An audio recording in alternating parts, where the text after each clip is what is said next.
J'ai investi dans la mangue parce que c'est une filière très porteuse.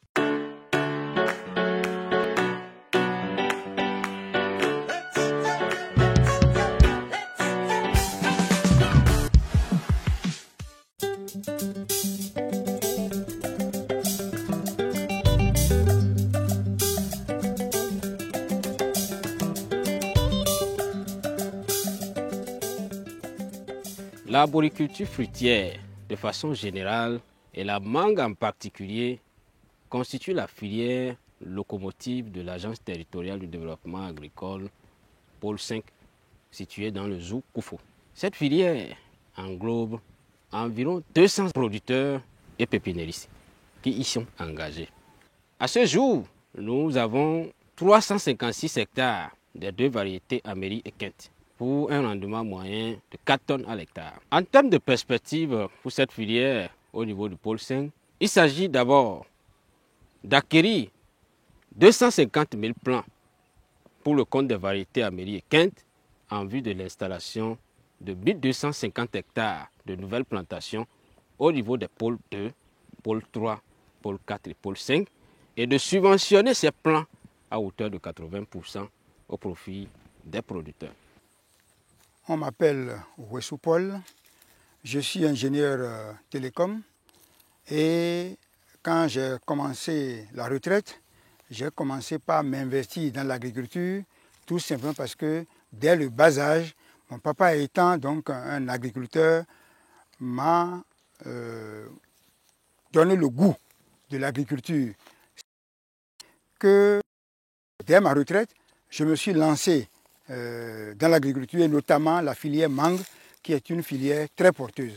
C'est ainsi que j'ai emblavé 2 hectares, 2 semaines plus tard 2 hectares 1 quart et ensuite un 3/4 d'hectares. Donc ce qui veut dire que j'ai au moins 5 hectares actuellement.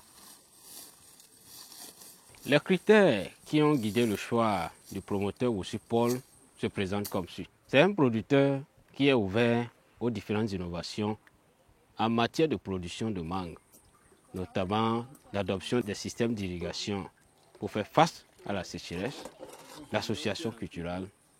C'est un producteur très réceptif. Il est également un producteur qui anticipe aux différents problèmes qui pourraient survenir. La belle preuve, la réalisation d'un forage qui va servir d'irrigation de ces plants-là en période de sécheresse. Également, c'est un producteur qui reçoit régulièrement des missions des cadres de l'ATDA Pôle 5 et aussi de ses producteurs pairs pour partager ces différentes connaissances avec eux. Voilà les critères qui ont guidé le choix de ce producteur. Ce qui me différencie des autres producteurs, d'abord c'est ma passion. Je suis un passionné de l'agriculture. Deuxièmement, il y a la proactivité. Proactivité, ça veut dire que je n'attends pas que les événements surviennent avant de penser aux solutions. Troisième chose, j'aime partager. Le partage des expériences, le partage des découvertes, le partage de ce qu'on fait, ça ne fait qu'enrichir. D'aucuns peuvent penser par égoïsme que ça affaiblit. En plus, je peux vous dire aussi que je n'ai pas peur d'investir. En matière de proactivité, par exemple, j'ai fait des forages pour pallier donc, à la détresse hydrique. Ici, c'est le forage. On a trouvé l'eau à 65 mètres avec une bonne nappe. Et pour sécuriser cela, la pompe est à l'intérieur, les tuyaux remontent l'eau et nous avons mis un couvercle métallique plus 2 cadenas pour sécuriser donc ceci. Comme c'est un champ, il n'y a personne là, il faut sécuriser, on ne sait jamais. Bientôt, il y aura donc un château d'eau qui va permettre d'augmenter la pression donc, de l'eau qui va servir pour irriguer tout le champ de manguier. Pour le moment ici, j'ai emblavé plus de 5 hectares. Et l'année prochaine, je vais continuer à emblaver davantage. Mais au-delà de tout ça, j'utilise une vingtaine de personnes. Il y a 4 personnes de façon permanente et il y a 16 personnes de façon occasionnelle. En temps de labour, par exemple, quand la saison commence, il faut prendre des gens pour débroussailler, il faut prendre des gens pour labourer, il faut prendre des gens pour semer, prendre des gens pour sacler. L'un des grands défis, c'est de remplacer la main-d'œuvre humaine, manuelle, par la mécanisation. J'ai déjà commencé par dessoucher pour que après les tracteurs puissent travailler ici aisément. Autre défi à relever, c'est le manque d'eau. Le changement climatique étant une réalité de nos jours, il faudrait que nous puissions nous habituer au manque d'eau par moment.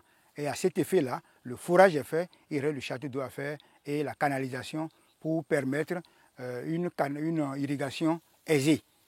Autre défi, il va falloir clôturer la parcelle pour que les bovins ne viennent pas brouter les plants.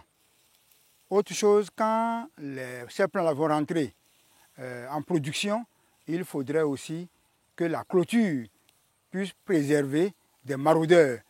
Vous savez que les maraudeurs, il y en a, ça peut être de jeunes garçons comme ça peut être de personnes âgées. Donc c'est l'un des défis aussi auxquels nous devons faire face. Au-delà de ça, la mangue est une denrée relativement périssable. Et vous savez que la transformation est la solution la plus à même donc, de limiter les risques que courent les producteurs de mangue. En effet, même si la mangue est destinée à l'exportation, il y a un format que les mangues à exporter respectent. Quand c'est trop gros, ce n'est pas bon pour l'exportation. Quand c'est trop petit, ce n'est non plus bon pour l'exportation. Donc, ce qui est trop gros ou trop petit, ceux-là pourront être transformés localement pour augmenter le rendement donc, de l'exploitation. Donc voilà les quelques défis qui sont en perspective. Aussi, bien sûr, sécuriser davantage le foncier. Même si on a une convention affirmée, il faudrait avoir le titre foncier. C'est la prochaine étape à laquelle je vais m'atteler très prochainement en ce qui concerne les défis donc, de ce terrain.